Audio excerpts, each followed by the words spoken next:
Ils m'ont humiliée en m'être traitant de « vilaine diplômée » et m'ont mise à la porte. 10 ans plus tard, je les ai revus au mariage de ma sœur et leurs visages se sont décomposés en découvrant qui je suis devenue. Ils pensaient m'avoir détruite. Ils pensaient qu'en jetant mes valises sous la pluie et en me traitant de honte pour la famille, je disparaîtrais à jamais dans l'oubli. Mon père m'a regardé dans les yeux et m'a dit que je n'étais qu'une erreur génétique, une « vilaine diplômée » indigne de porter leur nom. 10 ans. C'est le temps qu'il m'a fallu pour transformer chaque larme en euros, chaque insulte en motivation. Aujourd'hui, je suis de retour au mariage de ma petite sœur, celle qui a tout pris. Ils s'attendent à voir une ratée, mais ils ne savent pas que la femme qui s'apprête à franchir ce seuil tient leur destin financier entre ses mains manucurées.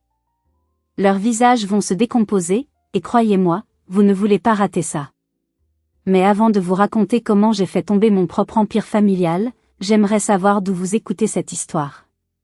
Dites-moi dans les commentaires votre ville ou votre pays, et quelle heure il est chez vous en ce moment. J'adore voir à quel point notre communauté est internationale. Allez-y, écrivez-le maintenant, je vous attends. C'est fait? Parfait. Revenons à cette route de Dordogne. Le gravier crissait sous les pneus de ma berline allemande noire. C'était un son distinct, presque agressif, qui rompait le silence bucolique de cet après-midi ensoleillé. Mes mains serraient le volant gainé de cuir avec une force telle que mes jointures en étaient devenues blanches. J'ai dû prendre une profonde inspiration pour calmer les battements erratiques de mon cœur. À l'extérieur, le paysage était d'une beauté insultante.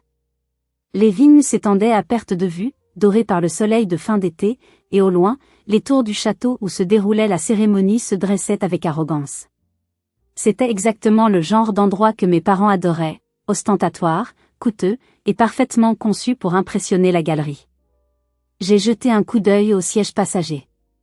L'invitation, cartonnée, épaisse, avec des lettres dorées en relief, me narguait. Monsieur et Madame Régis Vasseur ont l'honneur de vous convier au mariage de leur fille, Soline. Soline. Ma petite sœur.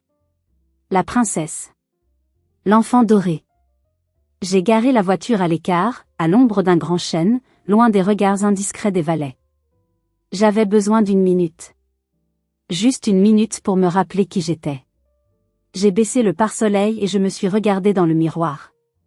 La femme qui me regardait n'avait plus rien à voir avec la jeune fille de 22 ans qui avait quitté Limoges en pleurant. Ma peau, autrefois ravagée par l'acné kystique qui avait tant dégoûté mon père, était maintenant lisse et lumineuse. Mes dents, autrefois encombrées par un appareil dentaire bon marché, étaient alignées dans un sourire parfait. Mais le changement le plus radical n'était pas physique. C'était le regard. Il y a 10 ans, mes yeux fuyaient le contact, remplis de honte et d'excuses d'exister. Aujourd'hui, ils étaient froids, calculateurs, et brillaient d'une intelligence aiguisée par une décennie de bataille dans le monde impitoyable de la technologie. Tu es Maëlys, ai-je murmuré à mon reflet. Tu es la PDG d'Aurore Tech. Tu n'es plus la victime. Pourquoi m'avait-il invité? C'était la question qui me hantait depuis que j'avais reçu cette enveloppe il y a 3 semaines. L'adresse était celle de mon ancien bureau à Lyon, une information qu'on ne pouvait trouver qu'en fouillant sur Internet. Ce n'était pas une invitation de paix. Je connaissais trop bien Soline. C'était une invitation pour m'humilier. Elle voulait que je voie son triomphe. Elle s'imaginait que je viendrais en vieille voiture, mal habillée, toujours célibataire et misérable, pour baver devant sa réussite et son mariage avec l'héritier d'une des plus grandes fortunes de France. Elle voulait un public pour son sacre. Elle voulait voir la vilaine souffrir une dernière fois. J'ai lissé le tissu de ma robe rouge sang. C'était une pièce de créateur, coupée sur mesure, qui valait plus que la voiture que mon père conduisait à l'époque. J'ai mis mes lunettes de soleil, attrapé ma pochette, et j'ai ouvert la portière. L'air chaud de l'été m'a frappé au visage, chargé de parfums de fleurs et de promesses de conflit. Mes talons claquaient sur le sol avec une autorité nouvelle. Chaque pas me rapprochait d'eux. Chaque pas réveillait une cicatrice. Je me suis souvenu de la dernière fois que j'avais vu mes parents. Ce n'était pas dans un château. C'était sous le porche de notre maison familiale, sous une pluie battante. Je marchais vers l'entrée du château, le cœur battant à tout rompre, mais le visage impassible. Ils s'attendaient à voir arriver un fantôme du passé, une ombre pathétique. Il ne se doutait pas une seconde que c'était le juge, le jury et le bourreau qui venaient de franchir la grille. Le portier m'a souri en ouvrant la lourde porte en chêne. La musique classique s'échappait de l'intérieur, mêlée au rire cristallin de la haute société. Je suis entré. Et soudain, l'odeur du passé m'a saisi à la gorge, me ramenant brutalement 10 ans en arrière, à cette nuit maudite où ma vie avait basculé. C'était une nuit de novembre à Limoges, grise et humide, comme le sont souvent les soirs de désespoir. J'avais 22 ans. Je venais tout juste de soutenir mon mémoire de fin d'études en gestion industrielle. J'avais obtenu la mention « Très bien », avec les félicitations du jury. J'étais tellement fière. Je pensais naïvement que cela suffirait. Je pensais que mon diplôme serait le ticket d'entrée dans le cœur de mon père, Régis, et qu'il me verrait enfin. Non pas comme la grosse, ni comme la binoclarde, mais comme sa fille, compétente et brillante. Ce soir-là, mes parents organisaient une réception à la maison pour les partenaires de leur usine de céramique. L'entreprise familiale, bien qu'en déclin, gardait une façade de prestige. J'avais mis ma meilleure robe, un truc en polyester bleu marine qui, je m'en rends compte aujourd'hui, ne me mettait pas du tout en valeur. J'étais descendue au salon, mon diplôme serré contre ma poitrine, le cœur gonflé d'espoir. La pièce était remplie de fumée de cigares et de rires gras. Je cherchais mon père du regard. Je l'ai vu près de la cheminée, discutant avec un homme que je ne connaissais pas encore, un certain monsieur Octave, un investisseur potentiel. Je me suis approchée doucement, voulant attendre le bon moment. C'est là que j'ai entendu mon nom. Ou plutôt, le surnom qu'il me donnait quand il pensait que je n'étais pas là. « Votre fille aînée travaille avec vous ?» demandait monsieur Octave poliment. J'ai vu mon père grimacer, comme s'il avait avalé quelque chose d'acide. Il a agité sa main avec dédain, un geste qui allait balayer mon existence. « Maëlys ? Oh, grand Dieu non » a-t-il ricané, sa voix portant par-dessus le bruit des verres. Disons que la nature a été cruelle avec l'aînée. Elle est, comment dire, une erreur de parcours. Une vilaine diplômée, voilà ce qu'elle est. Intelligente, peut-être, mais regardez-la. Elle ferait fuir les clients. Une telle apparence ne reflète pas l'esthétique et l'élégance de notre marque. Je me suis figé. Le monde s'est arrêté. Mon diplôme me semblait soudain peser une tonne. Non, a continué mon père en posant une main affectueuse sur l'épaule de Soline, qui venait d'arriver, resplendissante dans une robe blanche immaculée. Voici l'avenir de l'entreprise. Soline. Elle a la beauté, le charisme. C'est elle qui héritera de tout. L'autre est une cause perdue. Les larmes me sont montées aux yeux instantanément.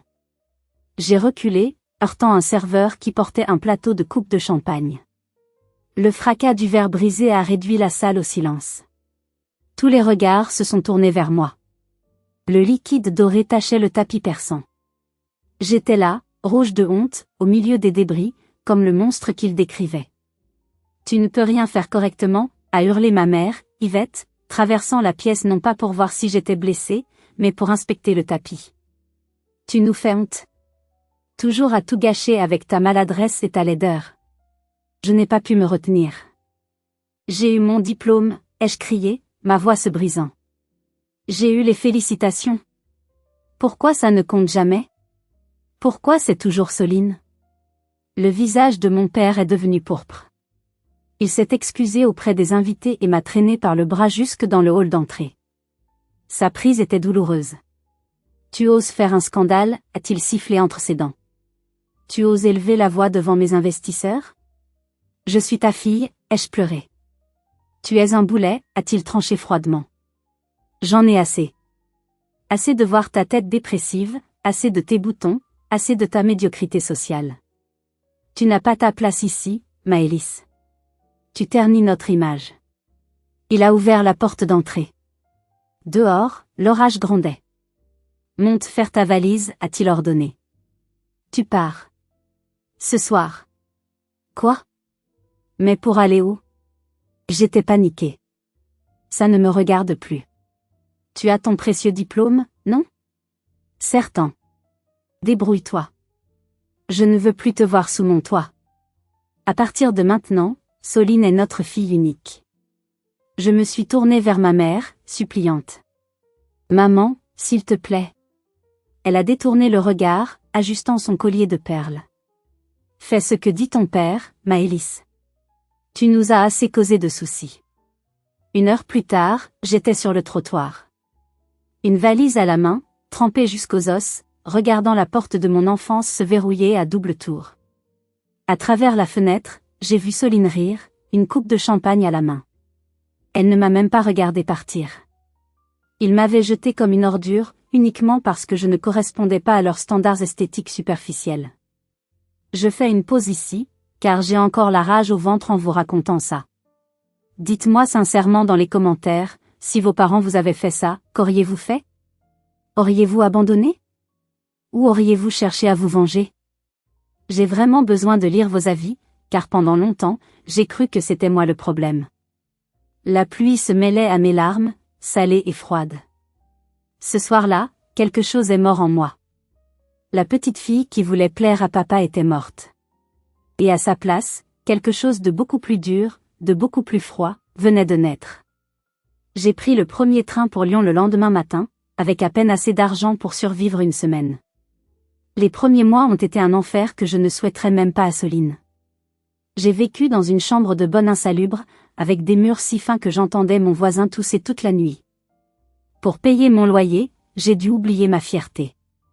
J'ai nettoyé des toilettes dans des bureaux d'affaires le matin, j'ai fait la plonge dans des restaurants le soir. Mes mains, autrefois habituées à tenir des stylos, sont devenues rugueuses, brûlées par les produits chimiques et l'eau chaude. Chaque fois que je récurais le sol, je revoyais le visage méprisant de mon père. Chaque fois que je mangeais des pâtes sans sauce pour économiser 1 euro, j'entendais le rire de ma mère. Cette haine était mon carburant.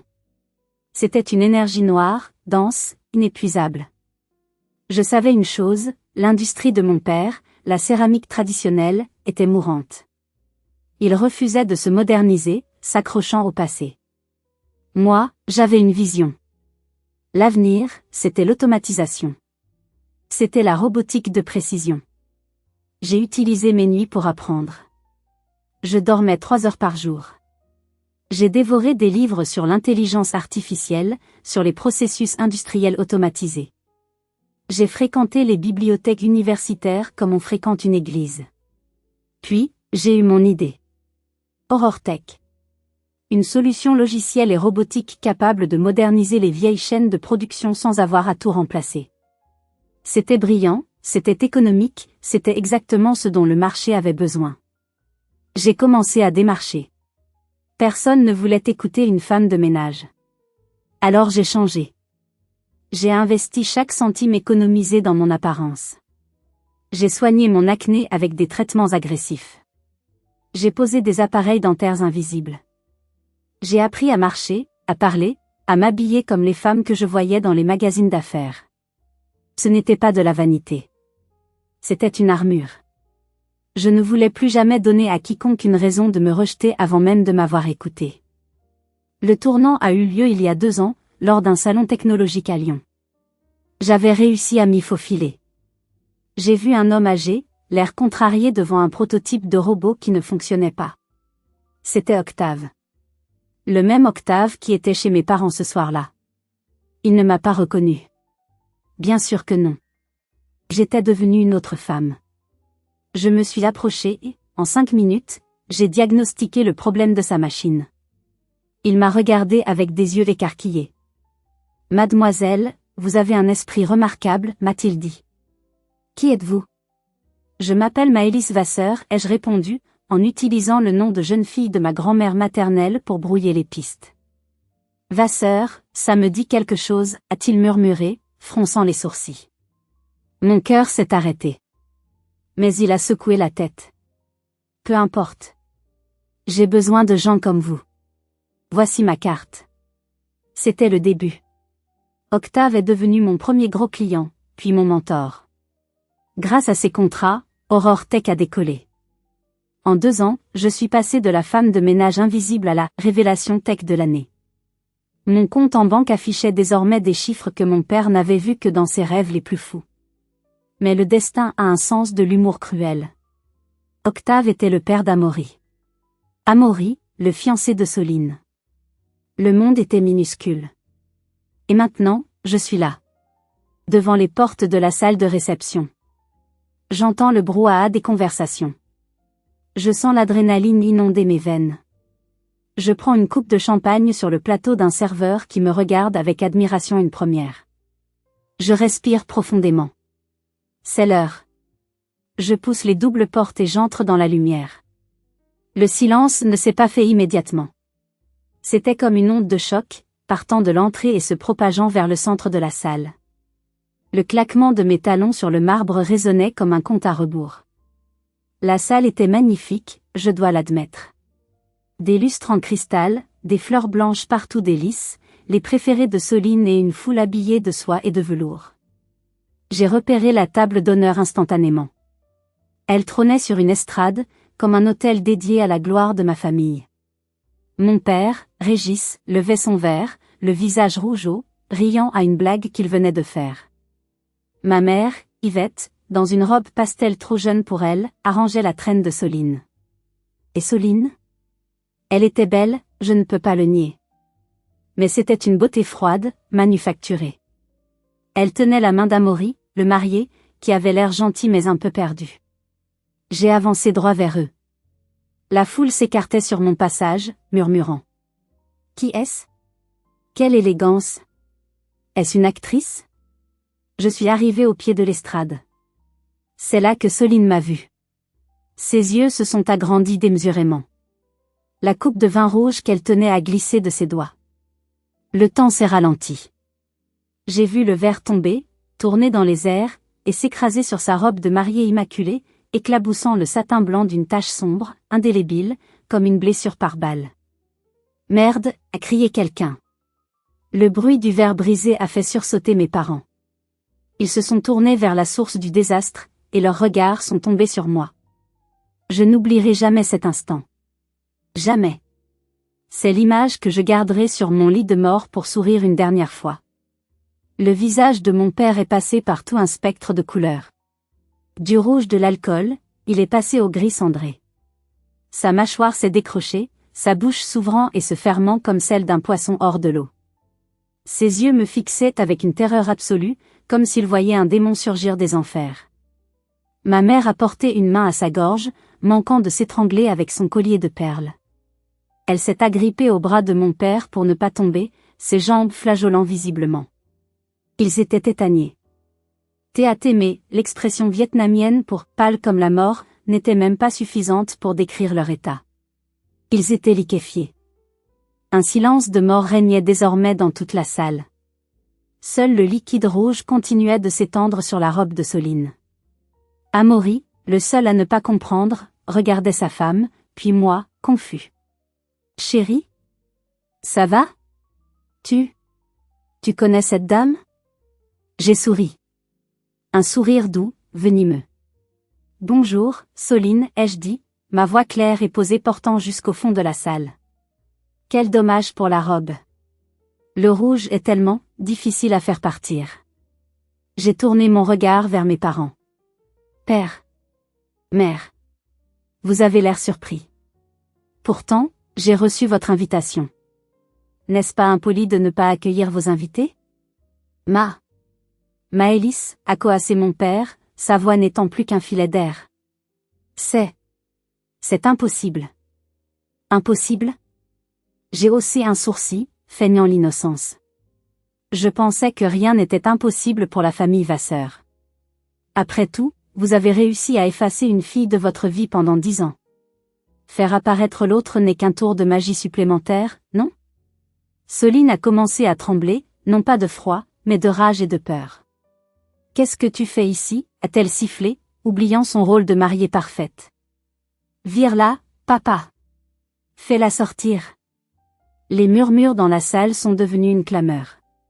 Le scandale éclatait. C'était délicieux. Mon père s'est levé précipitamment, renversant sa chaise. Il a descendu les marches de l'estrade en titubant presque, venant vers moi non pas pour m'embrasser, mais pour m'intercepter. Il m'a saisi par le coude, ses doigts s'enfonçant dans ma chair, exactement comme il y a 10 ans. « Toi » a-t-il grondé à voix basse, la panique faisant suer son front. Je ne sais pas qui tu as volé pour te payer ces fringues, ni pourquoi tu es revenu, mais tu vas partir. Tout de suite. Avant que je n'appelle la sécurité. J'ai regardé sa main sur mon bras, puis j'ai planté mon regard dans le sien. Je n'avais plus peur. Lâche-moi, Régis, ai-je dit calmement. Ou je me mets à hurler ici et maintenant pourquoi je n'étais pas sur les photos de famille ces 10 dernières années. Et je crois que ton nouvel associé, Octave, le père de ton gendre, serait très intéressé d'entendre cette histoire. Il m'a lâchée comme si j'étais brûlante. Viens, a-t-il dit, la voix tremblante. Dans le petit salon. Maintenant. Je les ai suivis. Le jeu ne faisait que commencer. Le petit salon privé était un écrin de velours et de dorure, conçu pour les conversations intimes, pas pour les règlements de compte. Dès que la porte s'est refermée, le masque de la respectabilité est tombé. Ma mère s'est effondrée sur un canapé, pleurant bruyamment. Soline, qui nous avait suivis en tenant sa robe tachée, s'est jetée sur moi. Tu es une sorcière, a-t-elle hurlé. C'est mon jour. Mon jour. Tu as toujours été jalouse de moi. Tu reviens juste pour tout gâcher parce que tu es une vieille fille aigrie et moche. Je l'ai regardée avec une pitié froide. Moche? Ouvre les yeux, Soline. Regarde-moi bien. Elle s'est tue une seconde, réalisant peut-être pour la première fois que la vilaine qu'elle avait connue n'existait plus. Je portais du Yves Saint Laurent, elle portait une robe tachée de vin. L'ironie était mordante. Pourquoi es-tu venue? A demandé mon père, qui faisait les 100 pas, s'épongeant le front. Tu veux de l'argent? C'est ça? Tu as échoué dans ta misérable vie et tu reviens ramper pour qu'on te donne de quoi survivre? J'ai ri. Un rire sec, sans joie. De l'argent? Régis, tu n'as aucune idée de la réalité, n'est-ce pas? Je me suis approché de lui. Je sais que l'usine est au bord de la faillite. Je sais que tu as 2 millions d'euros de dettes. Je sais que ce mariage n'est qu'une fusion-acquisition déguisée pour que la famille d'Amaury injecte des capitaux et sauve ta peau. Il s'est figé, livide. Comment? Qui t'a dit ça? Les affaires sont les affaires, ai-je répondu. Je ne suis pas venu demander de l'argent. J'en ai bien plus que toi. Je suis venu voir jusqu'où vous étiez prêt à aller dans le mensonge. Soline a eu un sourire mauvais. Elle s'est approchée d'un vase en cristal posé sur une guéridon. Tu crois que tu peux nous faire chanter? D'un geste brusque, elle a renversé le vase, qui s'est brisé au sol. Puis, elle a commencé à déchirer le haut de son corsage, ébouriffant ses cheveux frénétiquement. Qu'est-ce que tu fais? Ai-je demandé, fasciné par sa folie. Je vais sortir en hurlant, a-t-elle dit avec un calme terrifiant. Je vais dire à tout le monde que tu m'as agressée. Que tu es folle, jalouse, et violente. Amaury me croira. Papa et maman confirmeront. Et toi? Tu seras traîné dehors par la police. Personne ne croira la brebis galeuse qui revient après 10 ans. Ma mère a relevé la tête, séchant ses larmes instantanément. C'est une bonne idée, Soline. Fais-le. C'était donc ça. La pourriture n'était pas seulement superficielle, elle était dans leurs âmes. Ils étaient prêts à me détruire, encore une fois, pour protéger leurs apparences. Soline a pris une grande inspiration pour commencer à crier. Je ne ferais pas ça si j'étais toi, ai-je dit calmement en levant mon téléphone. L'écran était allumé. Un petit point rouge clignotait. Je suis en direct sur Facebook, ai-je menti, c'était juste l'enregistrement vidéo, mais ils étaient trop vieux ou trop paniqués pour faire la différence. La vidéo est sauvegardée instantanément sur le cloud. Si tu cries, Soline, le monde entier verra ta petite performance d'actrice. Et je pense qu'Amaury sera très intéressé de voir sa douce fiancée se transformer en furie manipulatrice. Soline s'est étouffée avec son cri. Elle est restée là, la bouche ouverte, les mains dans ses cheveux en bataille, ridicule. Tu bluffes, a dit mon père. Et c'est moi, ai-je défié. Appelle la sécurité. Fais-moi arrêter. Et demain matin, cette vidéo sera sur le bureau d'Octave. Un lourd silence est tombé. Ils étaient piégés. Sors d'ici, a finalement craché mon père. Va-t'en. Non, ai-je dit en rangeant mon téléphone. Je n'ai pas fini mon verre. Et j'ai très envie d'entendre le discours du père du marié. Il paraît qu'il a une surprise. Je me suis retournée et j'ai quitté la pièce, les laissant dans leur peur et leur haine. Mais en sortant, mes mains tremblaient. J'avais gagné cette manche, mais la guerre était loin d'être finie. Et je savais que des animaux blessés sont les plus dangereux. Je me suis réfugiée près du bar extérieur, sur la terrasse, loin de l'étouffante atmosphère de la salle. L'air frais de la nuit commençait à tomber. J'avais besoin d'un verre, un vrai, pas du champagne. Un whisky. Belle entrée, mademoiselle Vasseur. Ou devrais-je dire, la revenante? Je me suis raidie. À côté de moi, un homme d'une 50aine d'années, aux cheveux grisonnants et au visage marqué par la fatigue, sirotait un cognac. Tanguy? C'était l'ancien ingénieur en chef de l'usine de mon père. L'homme qui m'avait appris à faire du vélo quand j'étais petite, le seul qui me souriait quand je venais à l'usine après l'école. Je ne pensais pas te revoir un jour, Maëlys, dit-il avec un sourire triste. Tu as bien changé. Et en bien. Toi aussi, Tanguy. Mais qu'est-ce que tu fais ici? Je croyais que mon père t'avait viré il y a 5 ans. Il a ricané amèrement. Il l'a fait. Quand j'ai refusé de valider une série de céramiques défectueuses pour économiser de l'argent. Mais je suis ici en tant qu'invité du marié. Je travaille pour le groupe d'Octave maintenant, comme consultant. Octave? J'ai écarquillé les yeux. Le monde est vraiment minuscule. Tanguy s'est rapproché, baissant la voix. Maëlys, tu sais dans quoi tu mets les pieds? Ton père? C'est un homme fini. Je sais pour les dettes, ai-je dit. C'est pire que ça, a chuchoté Tanguy. Il ne s'agit pas seulement de mauvaise gestion. Il a falsifié les bilans comptables pour obtenir ce mariage. Il a fait croire à Octave que l'usine valait 10 fois sa valeur réelle. Si Octave découvre la vérité avant de signer le chèque de fusion, ton père va en prison pour fraude. J'ai senti un frisson glacé me parcourir l'échine. Prison. C'était donc ça, la terreur dans les yeux de mon père. Ce n'était pas juste la honte sociale, c'était la peur des barreaux. Et Soline, ai-je demandé. Elle sait? Elle sait tout, a confirmé Tanguy. Elle ne se marie pas par amour, Maëlys. Elle se marie pour couvrir les crimes de son père. C'est une mission commandée. Soudain, une agitation s'est fait sentir près de l'entrée de la terrasse. Ah! La voilà! La femme mystère. C'était la voix tonitruante d'Octave. Le grand patron, le père du marié, s'avançait vers moi, les bras grands ouverts, un large sourire sur son visage jovial. Mon père, qui le suivait comme un chien battu, est devenu blanc comme un linge en nous voyant ensemble. Maëlys, s'est exclamé Octave en me prenant les mains. Je ne savais pas que tu connaissais la famille de ma belle-fille. Quelle cachottière! Pourquoi ne m'as-tu pas dit que tu venais? J'ai jeté un coup d'œil à mon père. Il me suppliait du regard. Un seul mot de ma part, une seule phrase comme « c'est mon père », et tout son château de cartes s'effondrait. Il savait qu'Octave détestait les menteurs. S'il apprenait que son futur associé avait renié sa propre fille brillante, la confiance serait brisée. J'ai souri à Octave. C'est une longue histoire, Octave. Disons que je suis une vieille connaissance de la famille. Régis a expiré, soulagé. Il pensait que je l'avais sauvé.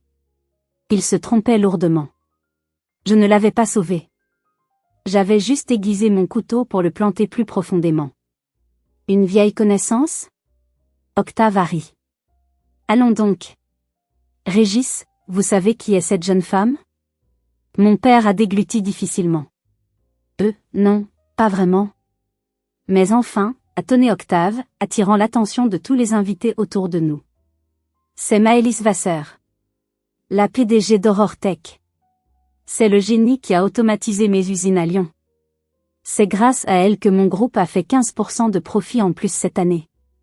Le silence est retombé sur la terrasse. Soline, qui venait de changer de robe, s'est figée. PDG, a murmuré ma mère, incrédule. Oui, a continué Octave, ignorant le malaise ambiant. Et j'ai une grande nouvelle à annoncer ce soir. Maëlys, tu ne vas pas m'en vouloir si je grille la politesse? Je savais ce qui allait arriver.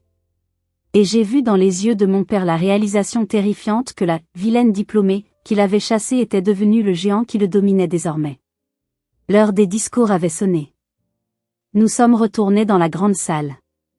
L'ambiance était électrique, chargée d'une tension que seuls quelques initiés comprenaient. J'ai été placé à une table d'honneur, à la droite d'Octave, tandis que mes parents et Soline étaient assis en face, me fixant comme si j'étais une bombe à retardement. Régis s'est levé le premier pour son discours. Il tremblait. Ses mains tenaient ses fiches avec tant de force qu'elles se froissaient. « Mes chers amis, a-t-il commencé, la voix chevrotante. Quelle joie de voir ma fille unique, Soline, épouser un homme aussi exceptionnel qu'Amaury. » Il a insisté sur « fille unique ». J'ai vu Amaury froncer les sourcils.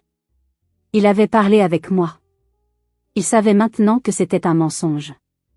Le discours de mon père était une suite de platitudes sur les valeurs familiales, l'honnêteté et l'héritage. Chaque mot était une insulte à la vérité. Quand il a parlé de l'intégrité de la maison Vasseur, j'ai cru que j'allais vomir. Il a terminé rapidement, sous des applaudissements polis mais peu enthousiastes. Il s'est rassis en s'essuyant le front, évitant soigneusement mon regard. Puis, ce fut au tour d'Octave. Il s'est levé avec l'assurance des hommes qui possèdent le monde. Il a pris le micro, a souri à l'assemblée, puis son regard s'est posé sur moi. « Merci, Régis, a-t-il dit. Belle cérémonie. Mais ce soir, je ne célèbre pas seulement une union matrimoniale. Je célèbre l'avenir de mon entreprise. » Il a fait un geste vers moi. « Je voudrais que vous applaudissiez tous mademoiselle Maëlys Vasseur. » Les projecteurs se sont braqués sur moi. J'ai souri, un sourire de requin. Beaucoup d'entre vous la connaissent comme la fondatrice d'Aurortech, a continué Octave. Mais pour moi, elle est plus que ça. Elle est l'avenir de l'industrie française. Et c'est pourquoi, ce soir, je suis fier d'annoncer que le groupe Octave ne va pas seulement investir dans l'usine de mon ami Régis. Mon père s'est redressé, l'espoir renaissant dans ses yeux avides. Non, a coupé Octave. Nous avons décidé de changer de stratégie.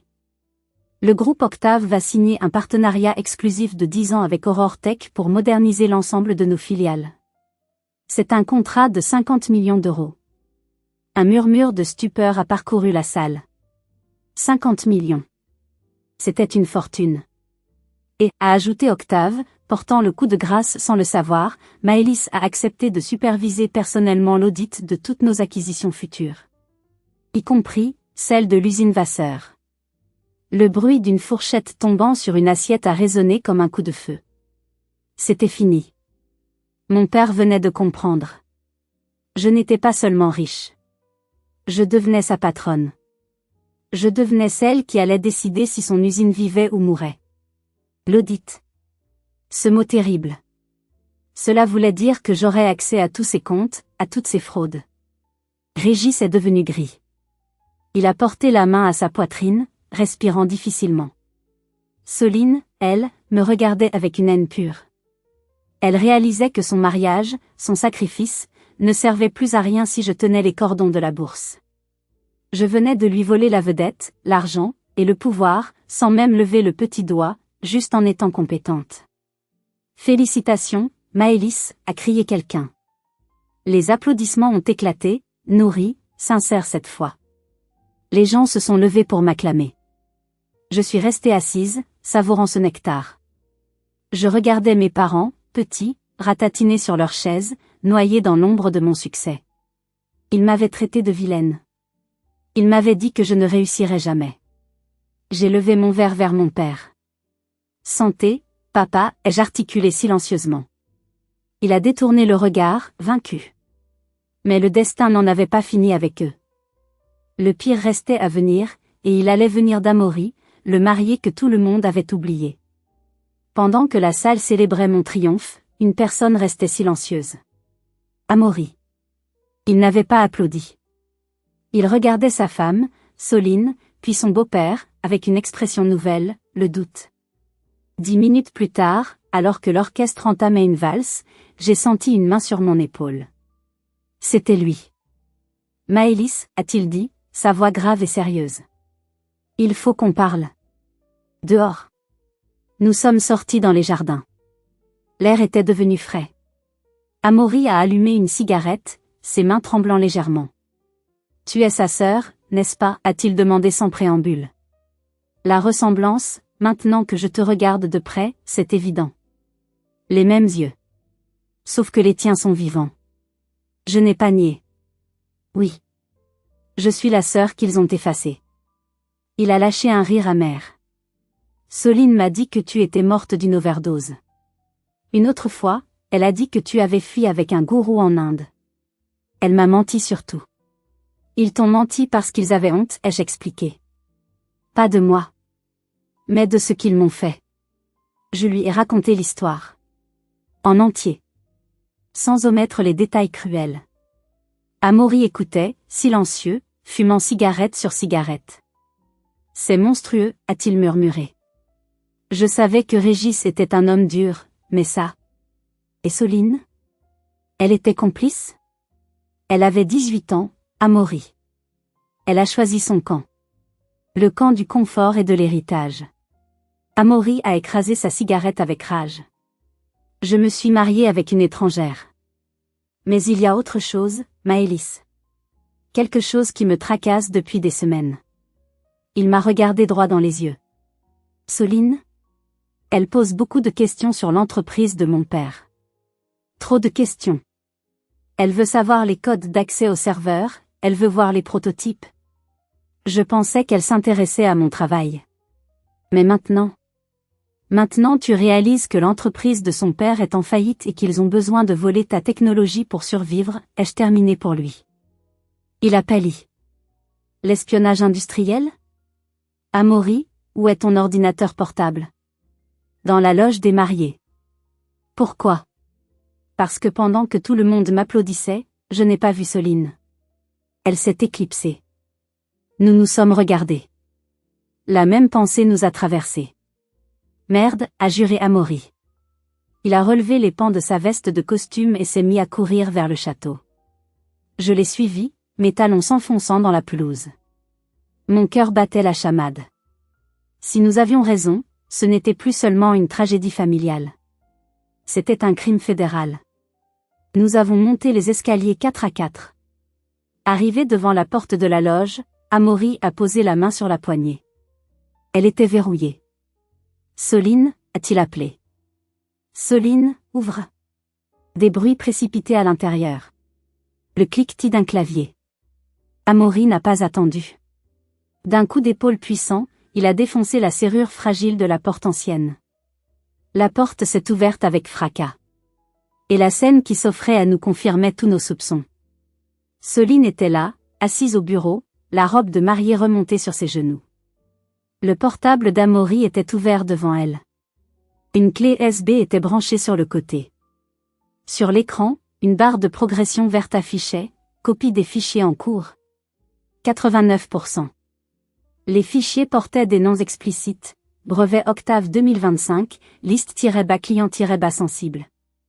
Elle a levé la tête, les yeux écarquillés de terreur, comme une biche prise dans les phares d'un camion. Amaury. Ce n'est pas ce que tu crois, a-t-elle balbutié, arrachant la clé USB si violemment qu'elle a failli casser le port.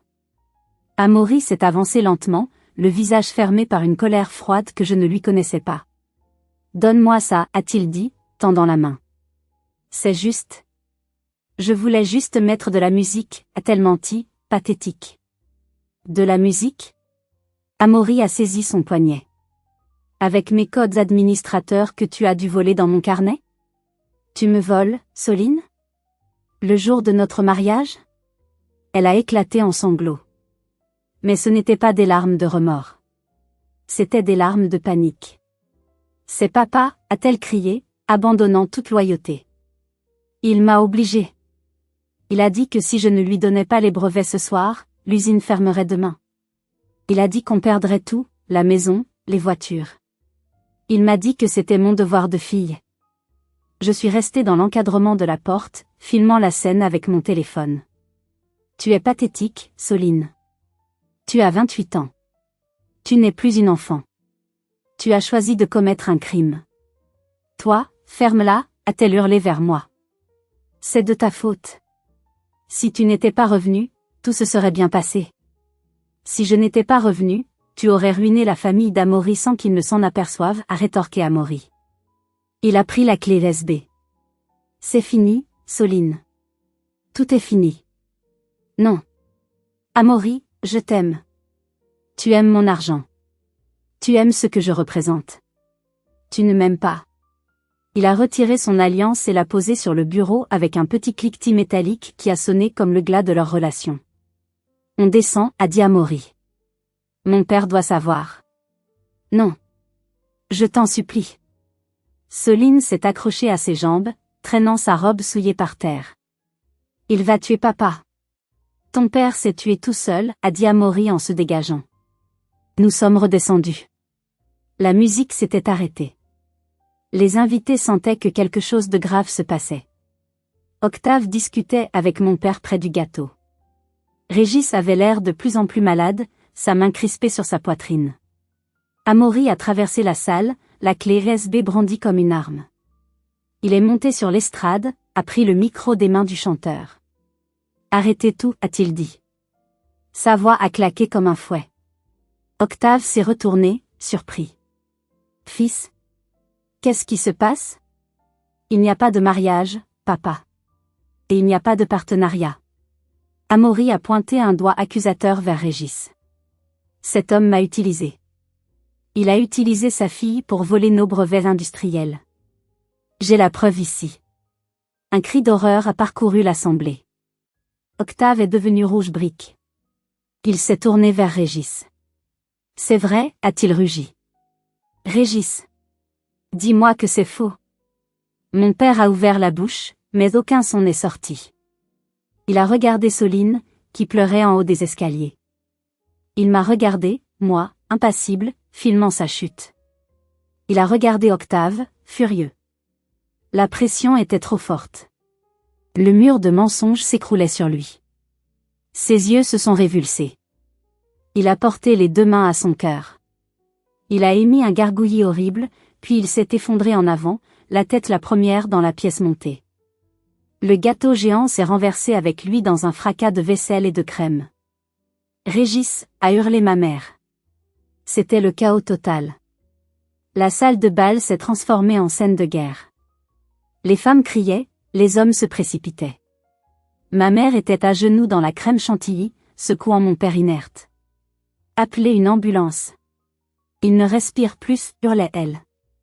Je suis resté figé un instant. C'était l'homme qui m'avait jeté dehors sous la pluie.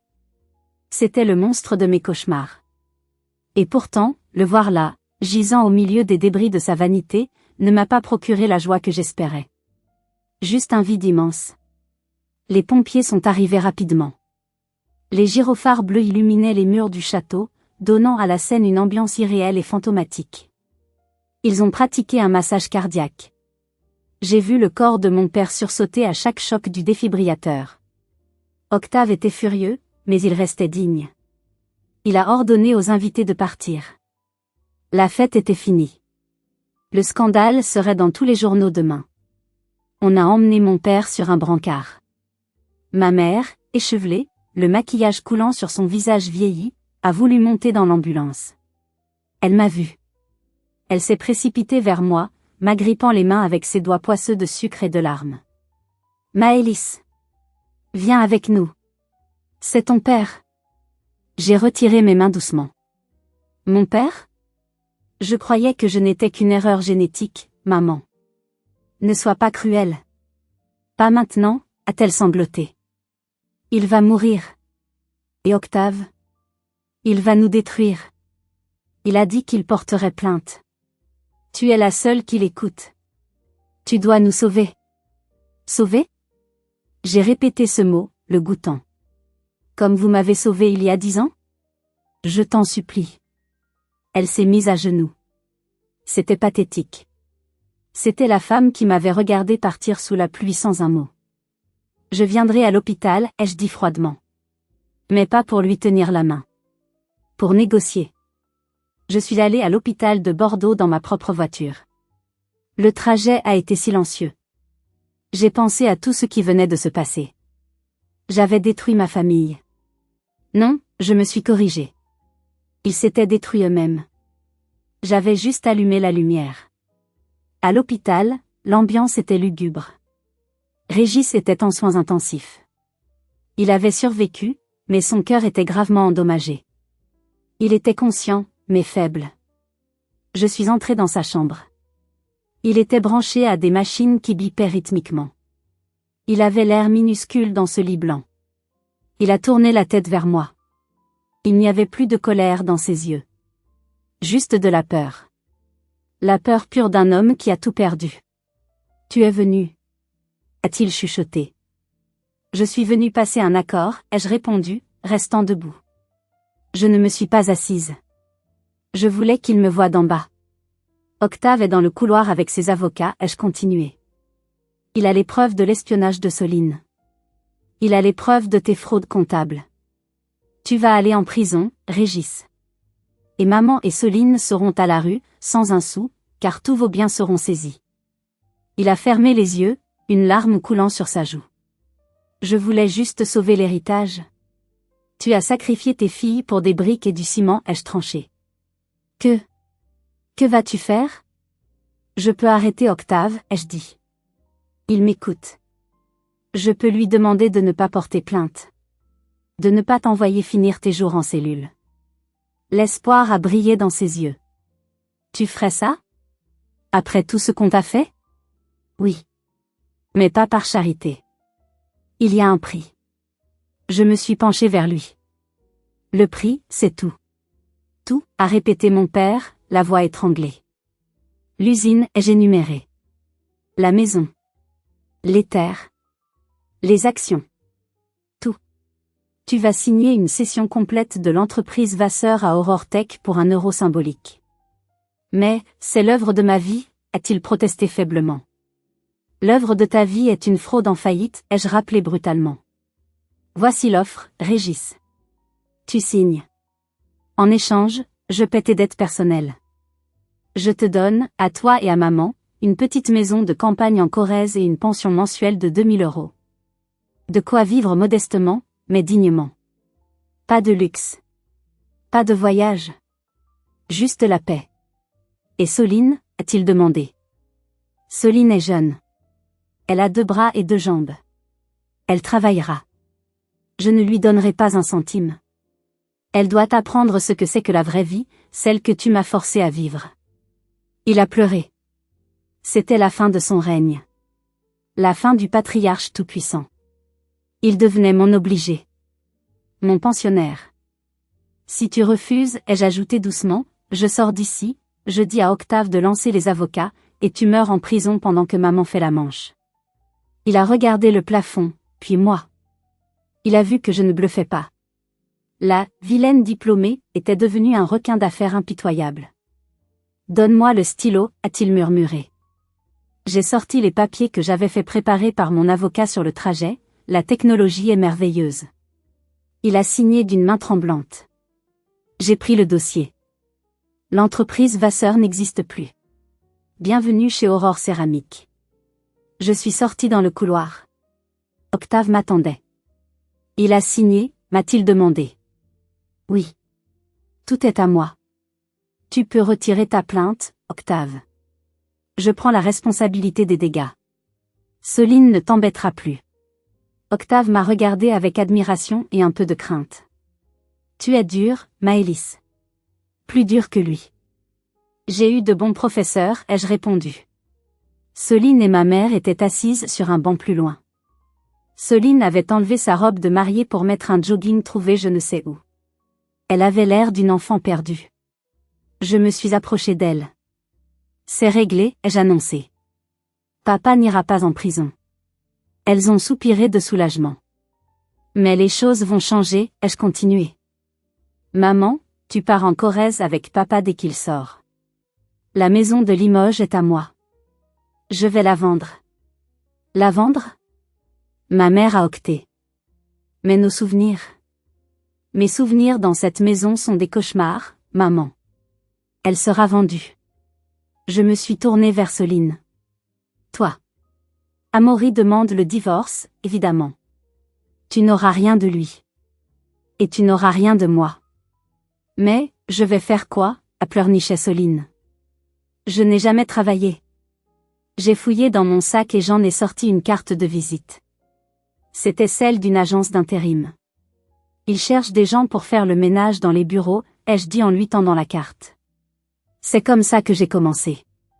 C'est un métier honnête. Ça forme le caractère. Bonne chance, Soline. Je lui ai mis la carte dans la main. Elle l'a regardée comme si c'était un objet extraterrestre. Je me suis retournée et j'ai marché vers la sortie de l'hôpital. Le soleil se levait. Une nouvelle aube. Mon aube. J'avais tout pris. Non par cupidité, mais par justice. Il voulait que je sois rien. Je suis devenue tout. 6 mois ont passé. Je suis assise dans ce qui était le bureau de mon père. J'ai fait changer toute la décoration. Les boiseries sombres et oppressantes ont disparu, remplacées par du vert, de la lumière et des plantes vertes. Sur le mur, là où trônait son portrait, il y a maintenant un écran géant affichant les performances de production en temps réel. L'usine tourne à plein régime. J'ai nommé Tanguy directeur général. Il fait un travail formidable. Les ouvriers sont heureux, ils sont mieux payés, et la qualité de nos céramiques technologiques s'arrache dans le monde entier. Mes parents? Ils vivent dans leur petite maison en Corrèze. Ils cultivent un potager. Je leur verse leur pension le 1er du mois, automatiquement. Je ne les appelle jamais. Ils ne m'appellent jamais. Le silence est notre seul langage, et il me convient parfaitement. Ils ont le temps de réfléchir à leurs erreurs, loin du luxe qui les a corrompus. Soline? Aux dernières nouvelles, elle a tenu 2 semaines dans le ménage avant d'abandonner. Elle travaille maintenant comme caissière dans un supermarché. Amaury m'a dit qu'il l'avait vue l'autre jour. Elle avait l'air fatiguée, vieillie, mais pour la première fois, elle avait l'air réelle. Peut-être qu'un jour, elle deviendra quelqu'un de bien. Mais ce n'est plus mon problème. Quant à moi, je suis libre. J'ai regardé par la fenêtre de mon bureau. Il pleut aujourd'hui, comme cette nuit-là, il y a 10 ans. Mais je suis au sec. Je suis en sécurité. Et surtout, je suis fière de la femme que je vois dans le reflet de la vitre. Ils m'ont appelée la vilaine diplômée. Ils m'ont déshéritée. Ils ont voulu m'enterrer. Mais ils ont oublié que j'étais une graine. La vengeance n'est pas de leur faire du mal. La vengeance, c'est de réussir si fort que leur ombre ne peut plus jamais vous toucher. J'ai transformé mon traumatisme en empire. Et c'est la plus belle victoire qui soit. Merci d'avoir écouté mon histoire jusqu'au bout. C'était difficile de revivre tout ça, mais je voulais partager ce message avec vous. Ne laissez jamais personne, même votre famille, définir votre valeur. Vous êtes maître de votre destin. Si cette histoire vous a touché, ou si vous avez ressenti cette satisfaction de voir le karma agir, s'il vous plaît, mettez un « j'aime » sur la vidéo. Abonnez-vous à la chaîne pour ne pas rater les prochaines histoires incroyables.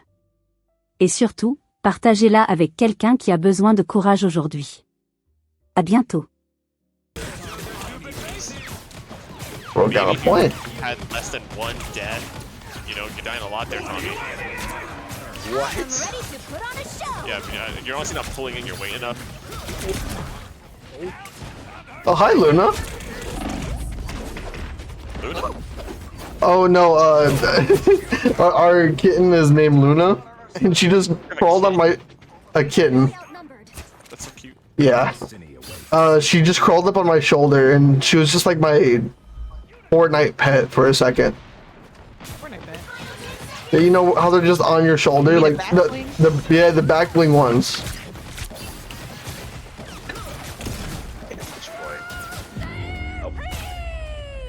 One of my dogs is named Luna. A character in this game is named Luna.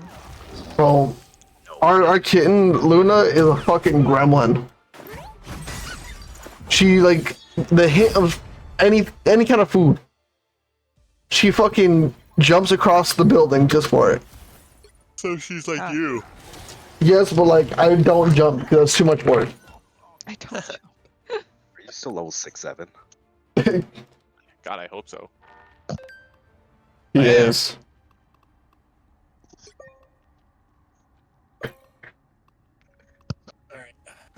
The Mad God is here. Let's do this. I got both the cats. I got both the cats with me.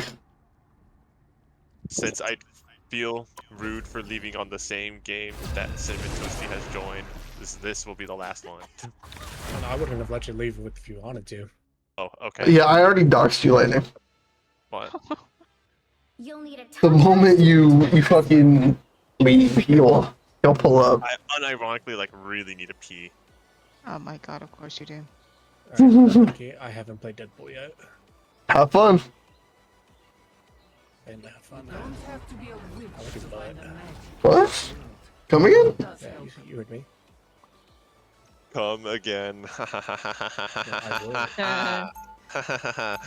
I get to play Tank?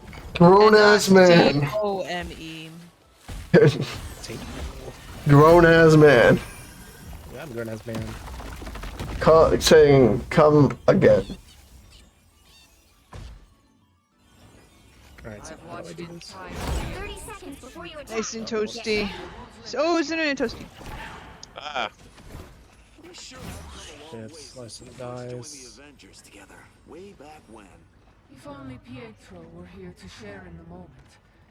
But Wait, in my my book. timeline, he is gone. Oh, F.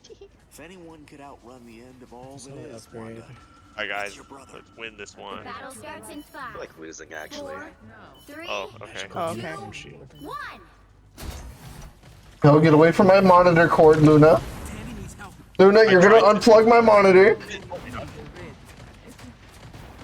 I No, mixed stop. up Groot and the point. I thought the point was Groot. It's understandable. I'm.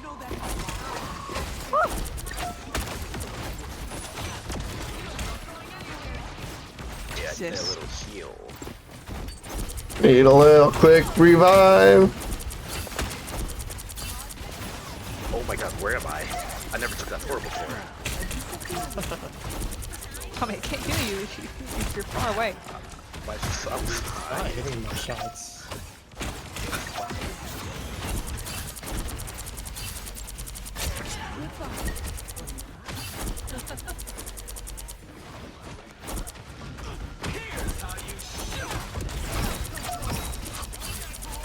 Groot's so dead.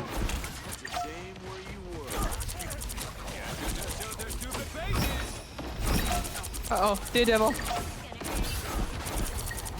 No.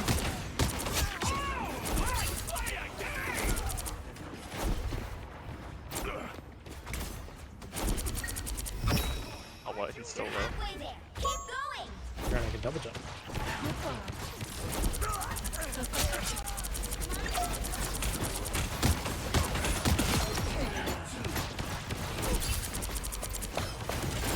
Thank you. Oh, whoops. I even let you meet my dad. Purple's not. My work is not done. Chaos control. The vehicle reached a checkpoint. Keep up the momentum.